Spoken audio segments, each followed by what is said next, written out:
Hello दोस्तों, स्वागत है आप सभी का एक और नई वीडियो में। आज मैं आप सभी के लिए लेकर आ गया हूँ सब्सक्राइबर्स की भेजी हुई कुछ बेहद ही रहस्यमय कहानियाँ लेकर। इफ़ आपके साथ कभी भी कोई ऐसी घटना घटी हो जिसे आप हमसे शेयर करना चाहते हो तो आप उसे स्क्रीन पर दिख रही मेरी इंस्टाग्राम आईडी पर मुझे भेज सकते हो। आपकी घटना सुनाने में मुझे बहुत ही ज़्यादा खुशी होगी।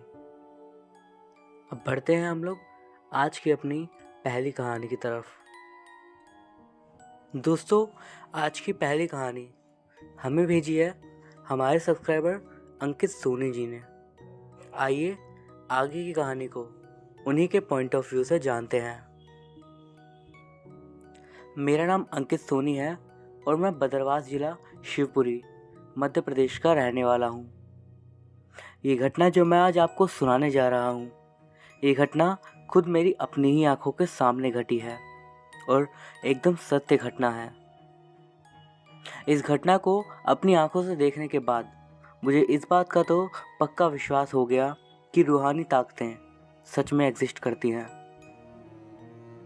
तो चलिए बढ़ते हैं अपनी इस कहानी की ओर। ये घटना मेरे सामने रह रही एक फैमिली की है।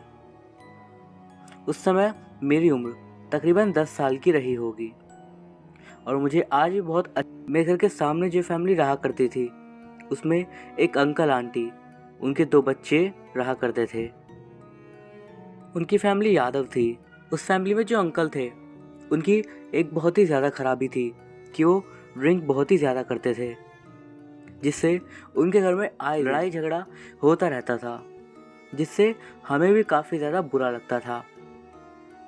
फिर एक दिन ऐसा हुआ जिसे मैं सोच भी नहीं सकता था। अंकल एक रात बहुत सारी ड्रिंक करके घर पर आए और घर आते के साथ ही आंटी अंकल से लड़ने लगी। लेकिन उस रात ये बात सिर्फ यहीं पर ख़त्म नहीं हुई। आज उन दोनों में लड़ाई इतनी ज़्यादा बढ़ गई थी कि हम सोच भी नहीं सकते थे। लड़ाई के दौरान ही अंकल ने आंटी को इतनी बुरी तरीके से मारा कि आंटी रोते हुए घर से निकल गई और घर के बाहर चली गई। वहाँ तकरीबन 1 किलोमीटर दूर अपने एक खेत में चली गई। वहाँ उस खेत में एक बहुत ही बड़ा इमली का पेड़ था। उसी पेड़ पर आंटी ने अपनी ही साड़ी से फांसी लगा ली और अपनी जान दे दी। लेकिन ये बात सिर्फ यहीं पर ख़त्म नहीं हो गई। अंकल भी बहुत ही ज़्यादा परेशान थे। उन्हें भी कुछ समझ नहीं आ रहा था कि वो आखिर करे क्या। कहते हैं ना, गुस्से में आदमी वो कर जाता है जिसे हम अपने सपने में भी नहीं सोच सकते। बिल्कुल ऐसा ही हुआ अंकल के केस में। वो खुद नहीं समझ पा रहे थे कि आखिर क्या करना है, तो उन्होंने अपने ही घर में जहर खा लिया। जहर खाने के बाद अंकल की मौत इस तरह से हुई कि देखने वालों की रूह कांप जाए।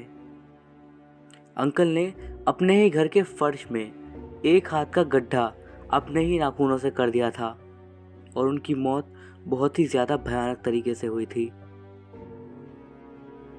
ये घटना अब भी ख़त्म नहीं हो पाती, बल्कि मौतों का सिलसिला तो अभी बस शुरू ही हुआ था। काफ़ी समय बीत गया था। वो जो अंकल थे उनके 2 बेटे थे जो कि अब अच्छी खासी उम्र के हो गए थे। जो बड़ा लड़का था उसका नाम राहुल था और वो एक अच्छा खासा मेहनती लड़का था। राहुल की उम्र तकरीबन 23 साल की थी और समय के साथ साथ राहुल की शादी भी फिक्स हुई और बड़े ही धूमधाम से राहुल की शादी हुई। सब कुछ बहुत ही अच्छे से चल रहा था। शादी के 2 साल बाद राहुल की बीवी, जो कि प्रेग्नेंट थी, अचानक एक दिन उसे पेट में बहुत ही ज़ोर से लेबर पेन हुआ।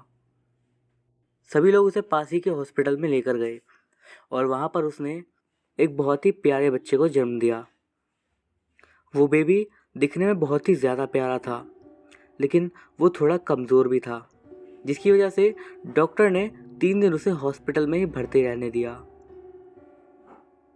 वो 3 दिन बड़े ही अच्छे से निकले। डॉक्टर को लगा कि माँ और बेटा अब दोनों ही बिल्कुल ठीक हैं। फिर उन दोनों को घर लाया गया, लेकिन घर लाते के साथ ही उनके बच्चे ने ज़ोर ज़ोर से रोना शुरू कर दिया और वो 4 दिन का बच्चा ऐसे रो रहा था जैसे कोई उसे तंग कर रहा हो, और वो बच्चा तकरीबन 2 घंटे से लगातार रोए ही जा रहा था। घर आने के बाद से एक बार भी उस बच्चे ने अपनी माँ का दूध नहीं पिया था। इतना रोने के बाद पता नहीं अचानक से क्या हुआ कि वो एक झटके में चुप हो गया, और चुप होते के साथ ही सो गया।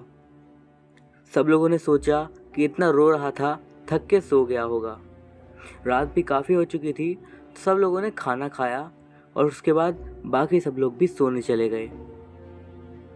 पूरी रात बीत गई, लेकिन बच्चा उस रात में एक भी बार नहीं रोया, जिससे उसकी माँ की नींद भी पूरी रात में एक बार भी नहीं खुली।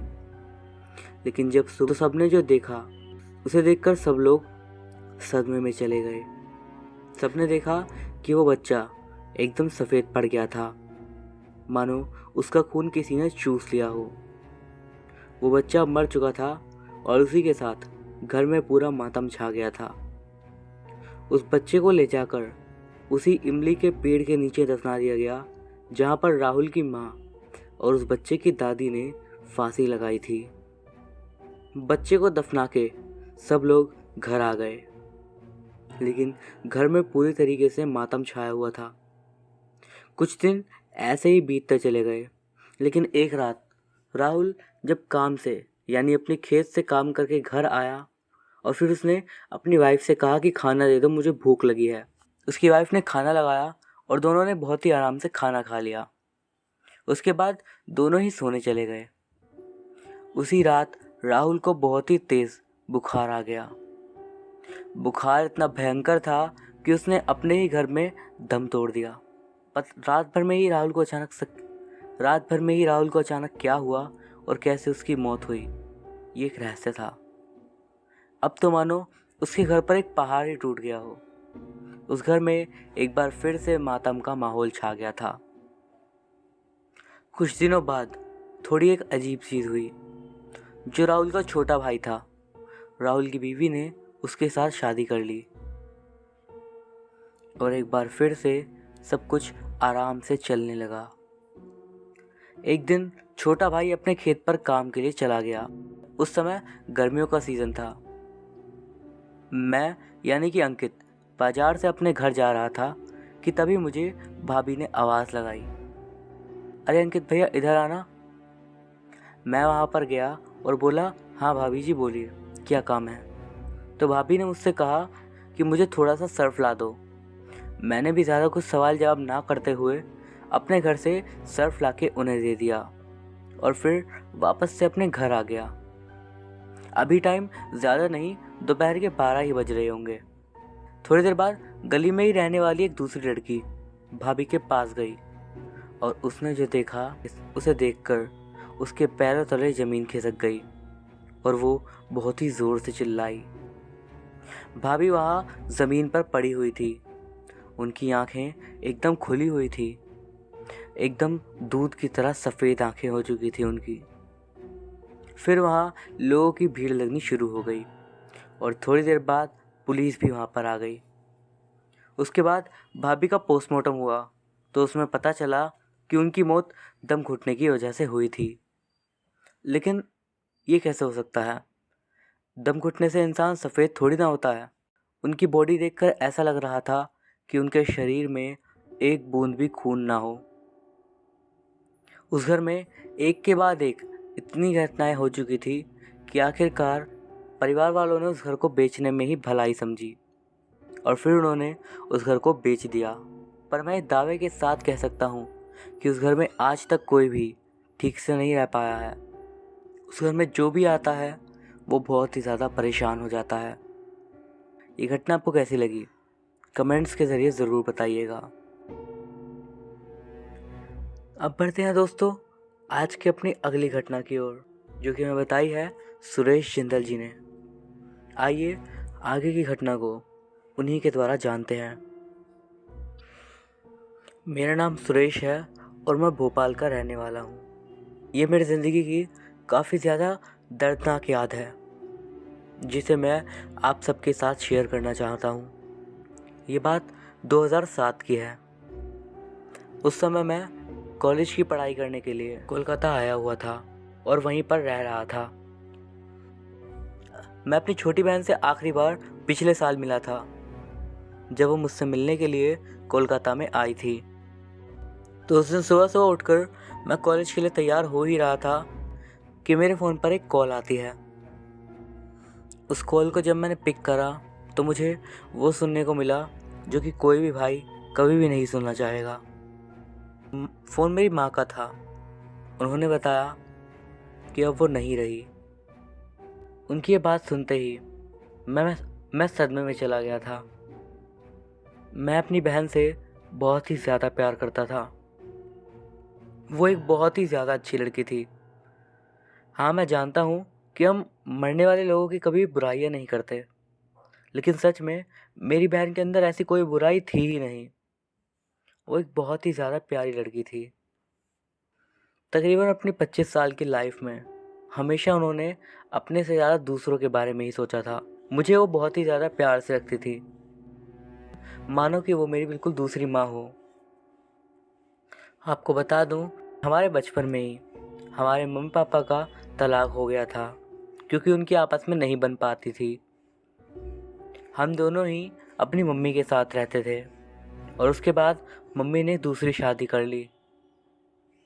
लेकिन हमारे जो स्टेप डैड थे, उनका बिहेवियर काफ़ी ज़्यादा अच्छा था। तो बात मेरी बहन की डेथ के कुछ समय बाद की है। आज जब मैं इस बारे में सोचता हूँ तो मेरे को ज़्यादा हैरानी नहीं होती, क्योंकि वो बस मुझे शायद ये बताना चाहती थी कि वो ठीक है। उस टाइम पर मुझे इन सब चीज़ों के बारे में ज़्यादा पता भी नहीं था कि मर चुके लोग अक्सर कॉल के ज़रिए संपर्क कर सकते हैं। मुझे अच्छे से याद है कि मेरी बहन के एक्सीडेंट के ज़्यादा टाइम बाद नहीं, पर एक दिन रात के समय ठीक रात के 12 बजे मेरा फ़ोन बजना स्टार्ट हुआ।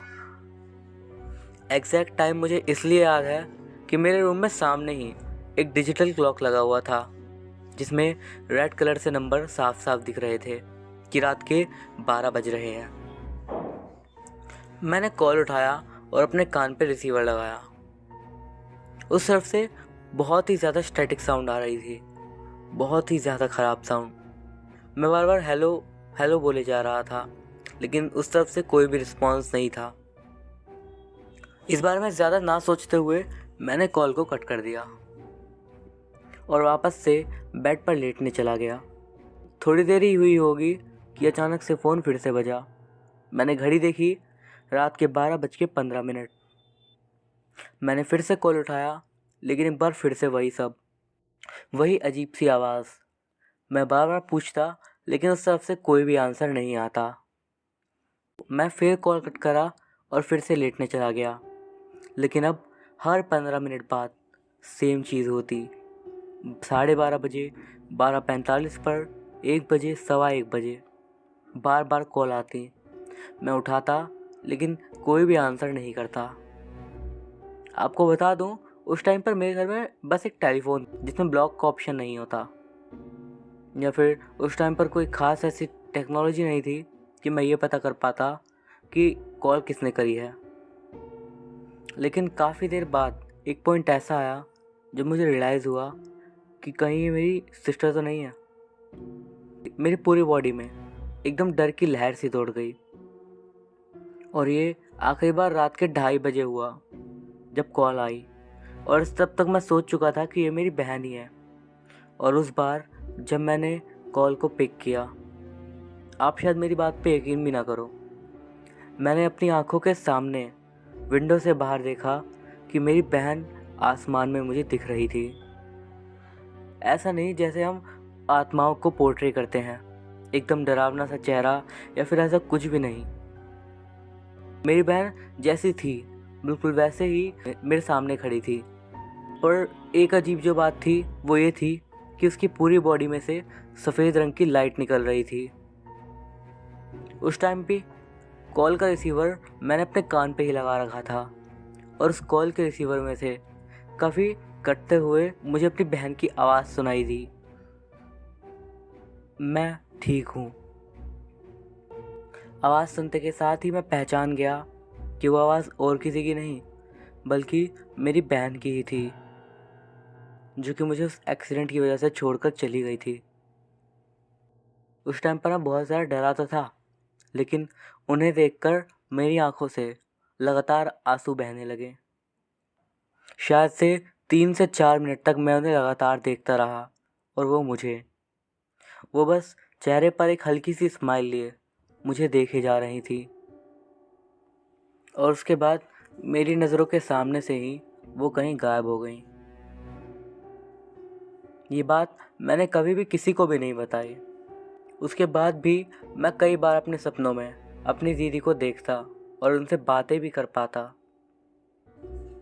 इस घटना के कुछ सालों बाद मैं जब दिल्ली में आया तो वहाँ पर मुझे एक साइकिक औरत मिली। अब जिन लोगों को साइकिक पावर के बारे में नहीं पता, तो एक सुपरनैचुरल पावर है जो कि लोगों को कई ऐसी सुपरनैचुरल चीज़ें समझने में मदद करती हैं जो कि हम नॉर्मली नहीं समझ पाते। मैं उनसे जानना चाहता था अपनी बहन के बारे में।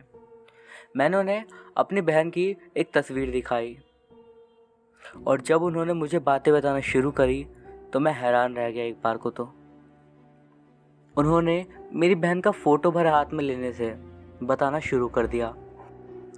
इस फ़ोटो की ठंडक से मैं ये बता सकती हूँ कि अब इस दुनिया में नहीं है, और ये बात सच थी। इसके बाद उन्होंने कहा कि इसकी मौत की वजह कोई बड़ी गाड़ी है। और हाँ, ऐसा ही था। उस दिन शाम के समय जब तेज़ बारिश हो रही थी तो उन्हें सामने की तरफ से आता हुआ ट्रक दिखाई नहीं दिया, और उसके बाद उनकी गाड़ी और उस ट्रक का बहुत ही भयानक एक्सीडेंट हो गया। उस औरत ने पास ही में रखी एक मोमबत्ती को बुझाकर ये बताया कि उनकी मौत तुरंत ही हो गई थी, यानी कि वो तड़पी नहीं और सीधा मर गई थी। और उसके बाद उन्होंने ये भी बताया कि उनके जो पिता थे उनके दिल में कोई प्रॉब्लम थी जिस वजह से उनकी भी डेथ हो गई। और ये भी बिल्कुल सच था, क्योंकि मेरी बहन के जाने के बाद से मेरे स्टेप डैड बहुत ही ज़्यादा उदास रहने लगे थे। हम ऐसा अक्सर देखते हैं कि स्टेप डैड अपने बच्चों को प्यार नहीं करते, लेकिन मेरे पापा बिल्कुल भी वैसे नहीं थे। और वो इतने ज़्यादा प्यार करते थे मेरी बहन से कि उनके जाने के बाद तकरीबन 6 महीने के बाद ही हार्ट अटैक से उनकी मौत हो गई। इन घटनाओं के बाद ही मेरा स्पिरिचुअलिटी, मेटाफिज़िक्स, कॉन्शियसनेस और लाइफ और डेथ जैसे टॉपिक्स में बहुत ही ज़्यादा इंटरेस्ट आ गया।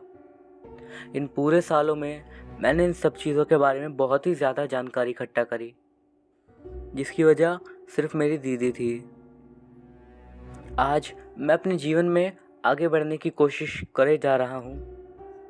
अपनी सारी अच्छाई और सारी बुराइयों को साथ लिए मैं ज़िंदगी में आगे बढ़ रहा हूँ और लगातार कोशिश कर रहा हूँ कि मैं एक अच्छा पिता बनूँ, एक अच्छा पति बनूँ, एक अच्छा दोस्त बनूँ और सबसे बढ़कर एक अच्छा इंसान बनूँ, ताकि एक दिन जब मरकर मैं अपनी दीदी से मिलूँगा तो उन्हें अपने इस भाई पर गर्व होगा।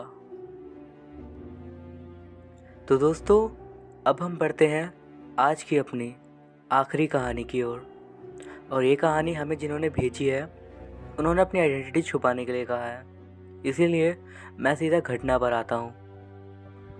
मुझे नहीं पता कि मुझे ये सब कहाँ से शुरू करना चाहिए। मैं अपनी फैमिली के साथ रहती हूँ। मेरी एक जुड़वा बहन है। हमें उस घर के बारे में ज़्यादा कुछ नहीं पता कि वो घर आखिर कितना पुराना है, पर उसका बेसिक लेआउट मैं आपको बता देती हूँ। मेरा और मेरी बहन का एक बड़ा सा रूम 2nd फ्लोर पर है। वहीं मेरे मम्मी और पापा का रूम सबसे नीचे है, ग्राउंड फ्लोर पर, किचन के नज़दीक में। हमारे साथ जितनी भी अजीब व गरीब घटनाएं हुई हैं, मोस्टली हम दोनों बहनों के रूम में। एक्चुअली हम एक सेम ही रूम शेयर करते हैं। तो घटनाएं कुछ इस तरीके की हैं कि शुरुआत में ऐसा होता था कि रात में मेरी जो जुड़वा बहन थी वो अचानक से उठ जाती थी और रूम के दूसरी साइड में जाकर वहाँ पर इधर से उधर चक्कर लगाने लगती थी। ये बात शुरुआत में तो मुझे अजीब लगी, लेकिन मैंने इस बात को फिर भी इतना नोटिस नहीं किया। लेकिन उसके बाद अगले दिन प्रॉब्लम यहाँ से शुरू हुई, जब उसने मुझसे आके पूछा कि क्या तुम रात में मेरे पास में आकर चल रही थी। और मैंने उससे कहा नहीं, मैं आराम से सो रही थी, वो तुम थी जो कि अपने बेड के पास में चक्कर लगा रही थी। और उस दिन के बाद से ये घटना लगभग हर रात होती। मेरी बहन अचानक से उठती और कहती कि उसे किसी के पैरों की आवाज़ आ रही है, और उसके बाद खुद सोने के लिए चली जाती। इन सब चीज़ों से मुझे हल्का हल्का डर लगना शुरू हो गया था। और उसके कुछ टाइम बाद ही मेरी आंख जब खुली रात में, तो मैंने नोटिस किया कि मेरी बहन बेड के कोने पर बैठकर खुद से ही कुछ बड़बड़ा रही थी। जब मैं उठी तो मैं ये देखकर बहुत ही ज़्यादा डर गई कि उसके सामने की तरफ एक काली सी परछाई खड़ी हुई थी। मैं डर तो बहुत ज़्यादा गई थी, लेकिन फिर भी मैं फ़ौरन से लाइट्स को ऑन करी। लेकिन लाइट्स ऑन करते ही मुझे कुछ भी नहीं दिखा, बस मेरी बहन वहाँ बैठी हुई थी। लेकिन जैसे ही मैंने फिर से लाइट ऑफ करी, मुझे वहाँ पर फिर से वही साया दिखाई दिया। लेकिन मुझे अंदर से खुद से ऐसा लग रहा था कि कोई वहाँ पर है जो कि उस टाइम पर मुझे घूर रहा था। आप इस फीलिंग को जानते ही होंगे, जब आपको कोई देखता है तो आपको कैसा लगता है। मुझे ठीक वैसा उस टाइम पर लग रहा था। मेरी बहन डेली सुबह सुबह उठती और मेरे पास आकर मुझसे पूछती कि क्या रात में मैं उसके सर को सहला रही थी या फिर उसे कुछ छू रही थी। मैं उससे मना करती और उसके बाद वो बस चुप हो जाती। लेकिन सबसे ज़्यादा डरावनी बातें यहाँ से शुरू हुई कि जब मेरी बहन सुबह सुबह उठती तो उसके शरीर पे अजीब से स्क्रैचेस मिलते, और ये स्क्रैच वैसे होते जैसे किसी बिल्ली के नाखून या फिर ऐसी कुछ चीज़ से लगता है, लेकिन एकदम रेड स्क्रैचेस। अपनी बहन के लिए मैं बहुत परेशान रहने लगी थी। घर वालों को बताने पर भी वो उस पर ज़्यादा ध्यान नहीं दे रहे थे। मेरी बहन खुद से बहुत ज़्यादा डरी डरी रहने लगी थी।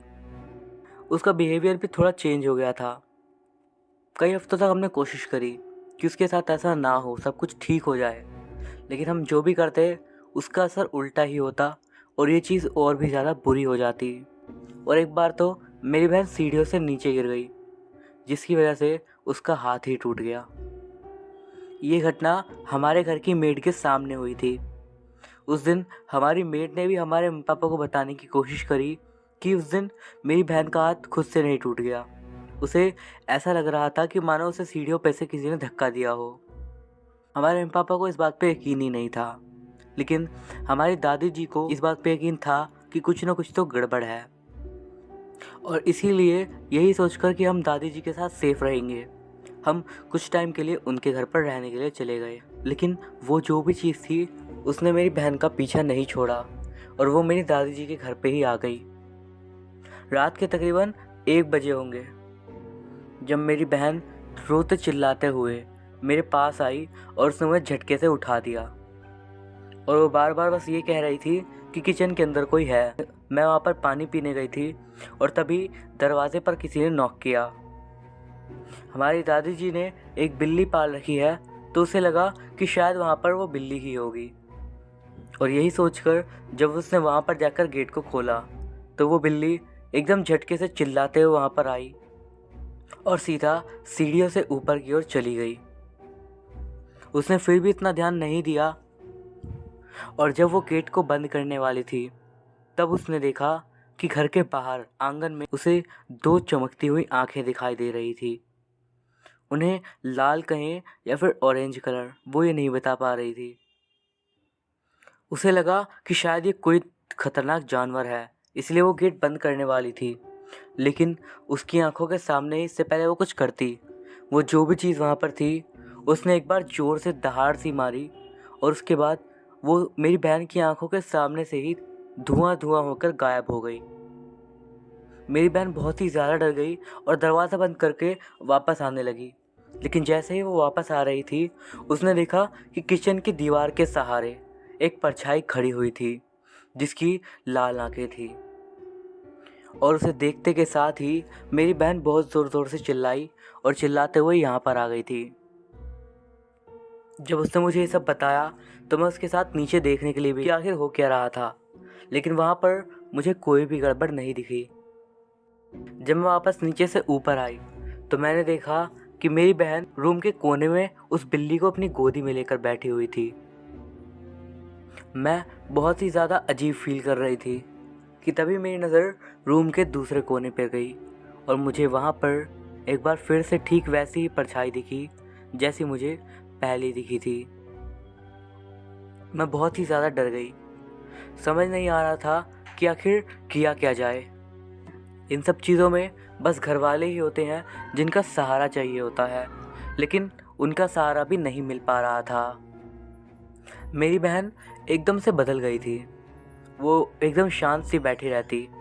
अब उसके हाथ पर स्क्रैचेस आना भी बंद हो गए थे, लेकिन उसका जो बिहेवियर में चेंज था वो बहुत ही ज़्यादा डरावना था। मानो उसकी पर्सनैलिटी ही बिल्कुल चेंज हो गई थी।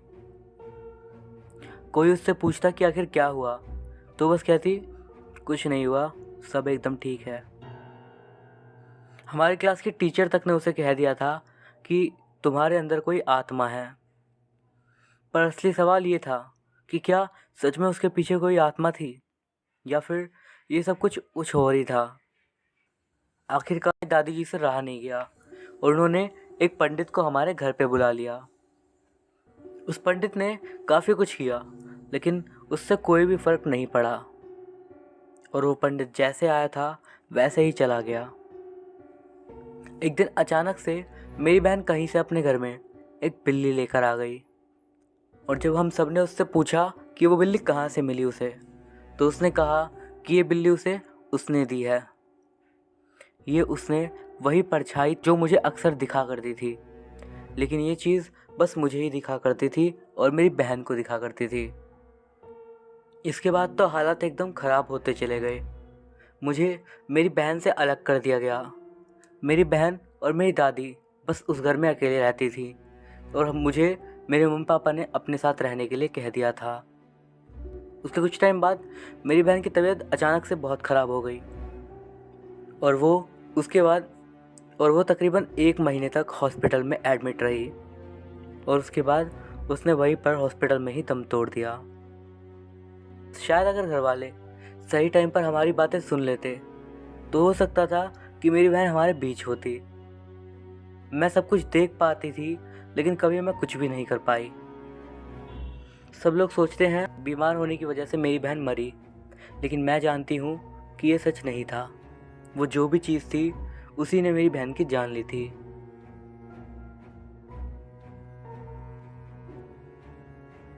तो दोस्तों, ये थी हमारी आज की कहानियाँ। अगर आपको ये वीडियो अच्छा लगा हो तो इस वीडियो पे एक लाइक ज़रूर कीजिएगा। मैं अभिषेक मिलता हूँ आपसे अगली वीडियो में। तब तक के लिए गुड बाय।